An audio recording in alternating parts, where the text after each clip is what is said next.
जय माता दी भक्तों, आप हैं आचार्य पंडित राज के साथ। आज हम एक अनंत महत्वपूर्ण विषय पर चर्चा करेंगे, बच्चों के नामकरण की प्रथा।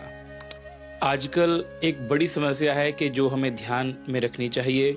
बच्चों के नामकरण की जो प्रथा, यह प्रथा बहुत ही पुरानी है, लेकिन आजकल इसका जो महत्व है बहुत कम हो गया है। बहुत से माता पिता बच्चों का नाम खुद ही तय कर लेते हैं, जो कि बड़ी ही गलत बात है।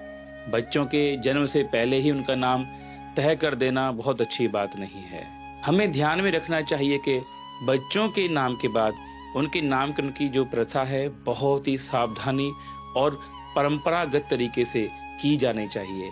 जन्म होने के पश्चात 11 दिनों के अंदर ब्राह्मण देवता के साथ वार्तालाप करके माता पिता तिथि, वार, नक्षत्र और अक्षर का ध्यान रखकर भगवान के पंचोमकार विधि को अपनाकर बच्चे का नाम ब्राह्मण द्वारा ही रखवाना चाहिए।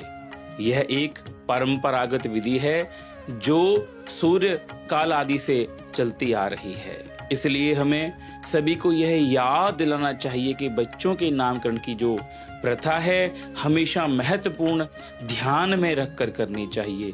यह हमारी संस्कृति एवं परंपराओं का एक महत्वपूर्ण हिस्सा है और हमें इसे बनाए रखना चाहिए।